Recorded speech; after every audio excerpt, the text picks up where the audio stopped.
Here we go again, and this evening drink is white wine from Sicily. I should really do these readings with wine pairings, shouldn't I? Since it's a story about a world cruise. I could pair them as we go along around the world. Oh, should have thought of that. Probably can't afford it anyway. Extract from the EWC Cruise Company Forum.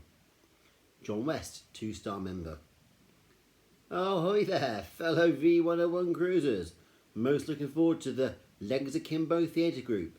Apparently there's a new director of dancers. So, Chapter 3, Gerry, Sue and Russ Abbott. The managing director of the East West Cruises UK Inc.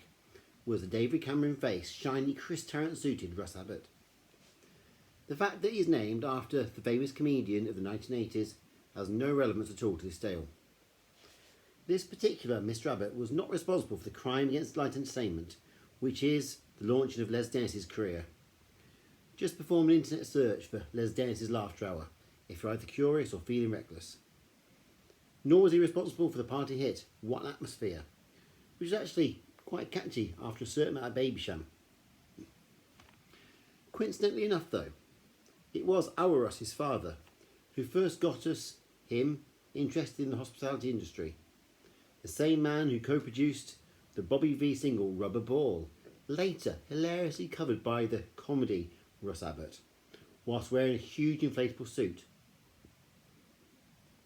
The point is that the amusing etymology of our hospitality Russ Abbott's name in no way reflects his hard-nosed approach to business dealings, which, quite unsuited to the public face of tourism, had elevated him through the medium of mainly insulting customers to the top level of backroom cruise operations. Many a cruise entertainment career had ended and not come bouncing back at Russ's medieval hands. So it was on a rainy Monday morning in 2009 that Gerry kissed Sue on the cheek, foregoing that normal long lingering smackery on the lips, as this morning Sue had taken extra care over her makeup and worn the Tom Ford lipstick, $48 US, in order to make a good impression on the aforementioned Mr. Abbott. Also, Gerry had marmalade-infused toast crumbs all around his mouth. Not the nice sort of marmalade either. It was Robinson's Silver Shred, and Sue hated lemon. Well, how do I look? Came the obligatory question. Sue knew the answer. She always looked stunning. Stunning? Came the equally obligatory answer. Through a slight haze of citrus and sugar suspension. Sue dabbed ineffectually at the stickiness round Gerry's mouth. Now, you will make an effort today, won't you, my darling? Sue purred, her face muscles strangely unanimated, apart from the merest trace of a smile. It was a question. Sorry, it wasn't a question, and the pleading look of hopeless adoration in Sue's eyes belied her stern tone. Before we go any further, I would hope that the reader has now established that Gerry and Sue are in love. If there was a scale, think kind of Beaufort scale sort of thing, ranging from 1 up to love, they'd be at the still head over heels after 5 wonderful years end of the spectrum. A devastating hurricane of love, blowing over garden sheds and wheelie bins, and causing school closures, traffic disruption, and generally hammering the ancient tree population. They're just perfect for each other, a match made in Devon, literally. They met speed dating in Ilfracombe. That's a terrible joke. They're perfect for each other. Sorry, I've made myself laugh.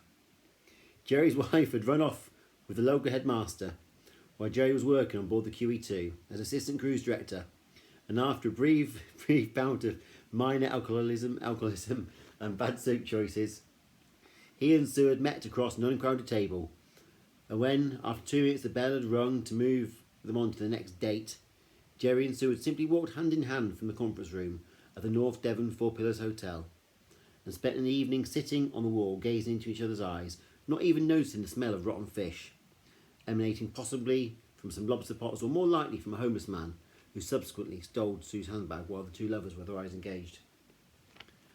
Sue had grown up with a passion for song and dance, idolising the great entertainers.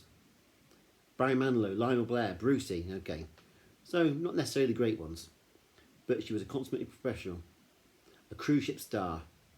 It could have been a great career had it not been for a shopping centre walk-in Botox clinic in Florida, which had left Sue's face apparently perfect but strangely inanimate.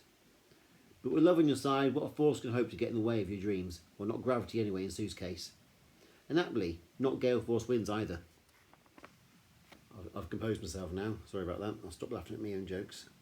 Right. Every time Gerry looked at Sue, he was reminded of the classic love song, Wonderful Tonight by Eric Clapton.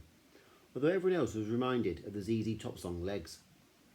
Gerry really did think his love looked stunning.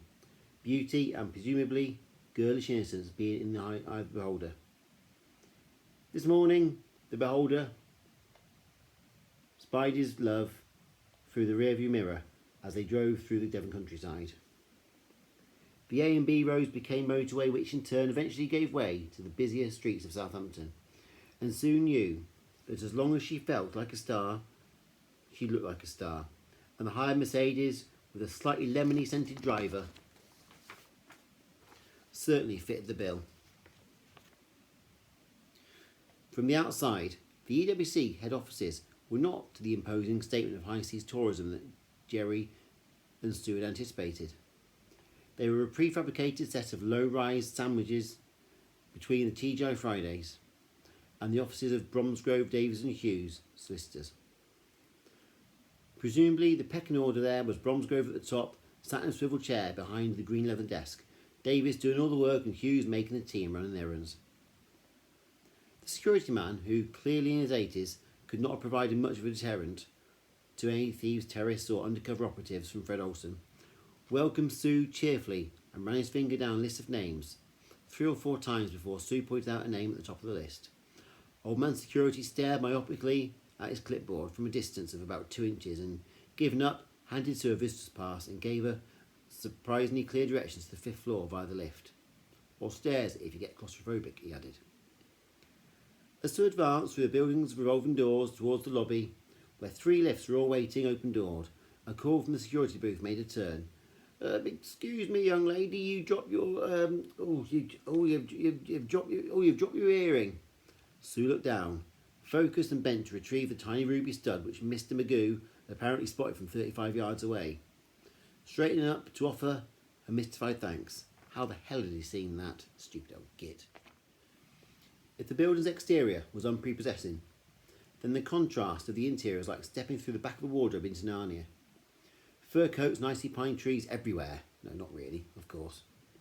Rather, miles and miles of confusingly identical corridors, which surely couldn't fit inside the dilapidated shell of the building, were decked out in thick carpet, soundlessly absorbing Sue's high-heeled footprints, so that they disappeared as soon as she moved on, hiding all trace of her passing, but for the whiff of her perfume.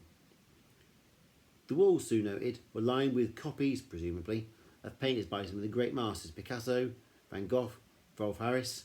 Can't mention Rolf Harris. And thusly Sue followed the signs and arrows to eventually arrive at what can only be described as an antechamber, such as might be more commonly found outside the centre of an operations of evil dictator or Bond villain. The double doors were 8 feet tall and lined with dark red leather. They creaked as they opened, seemingly of their own accord. In his infernal air lurked the master of evil ceremonies, Russ Abbott. What an atmosphere. What an atmosphere indeed. The personal and slightly demonic idiosyncrasies of Russ's office may have been just a facet of his suave, debonair and individualistic style, or may, more likely, have been because his PA had been fired that morning following an internal investigation focusing on the illegal substances and sex parties which had taken place in the room. Whatever the reason, Sue was impressed. Russ cut an imposing figure, his charisma somehow reminiscent of Sue's love, Gerry, who waited so patiently outside, keeping a sharp lookout for traffic wardens and brushing toast down into his lapel so it stained and made a mess. "Ah, you must be Sue," crowed Russ, extending the vowels of each word in a vain attempt to cover up his Essex accent. As he showed her into his office, Sue was distinctly reminded of put-aside MasterChef host and pasta sauce peddler Lloyd Grossman, as the upbeat mobile tones continued. "How was your journey down?" The inquiry appeared not to require a response, as the head of EWC UK immediately gestured to a high-backed chair near to a coffee table, and launched into a diatribe about his various experiences whilst driving on the M4. Meanwhile, He settled himself into a matched armchair on the opposite side of the table. Sue became absorbed by the slightly hellish atmosphere of the room. It was like the 70s gone wrong. The teak oval table with goat's hooves for feet was mismatched by the G-plan furniture, itself contrasting starkly with the swirling bottle green paisley of the wallpaper. It was like walking into Gerry and Margot's front room in The Good Life, without Penelope Keith's charm and Paul Eddington's amusing and endearing laugh. Begging your evil pardon, she began to interrupt. She stopped and began the sentence again. Begging your pardon, Mr. Abbott. Sue may have begun the conversation in a doddering way, confused by Gerry's weirdness. But 40 minutes, 3 sweet sherries, and a discussion about future career goals and references, and a barrage of apparently irrelevant questions later, newly appointed head of Legs Akimbo Dance Company, Sue Hillier, was being showed out of the office by a beaming and rather overly tactile Mr. Abbott, armed with an 18-month contract and hand on her arse. Already being duplicated, the contract not the hand, and facts were all concerned, and an implicit promise of her choice of cruise ship when the new season began. She strode, head held high, past the now sleeping doorman to where Gerry was still waiting, engaged in a diversionary conversation about the death of Princess Diana, and how she never really gave that tramp the kiss of life with the traffic warden. Part 1 of Operation Comeback Successful, she interrupted the discourse between the two royal conspiracy theorists, leaving the disgruntled traffic warden looking slightly perplexed at what had just happened. Gerry and Sue made their way back through the ever-increasing traffic to the Southampton Hilton, no expense spared, where they proceeded to drink a frankly vast variety of cocktails for the next 6 hours, forgetting their dinner reservation and also the fact that the hire car was once again illegally parked. The debaucherous session was only terminated when Gerry insisted on playing on the bar's piano, tinkling his way through Everyone's a Winner Baby, then We Are the Champions, and finally Simply the Best, with Sue accompanying expertly on vocals and Shirley Bassey hand flourishes. Kind of like that. Probably. At this point, the barman took his chance and noisily pulled down the shutters.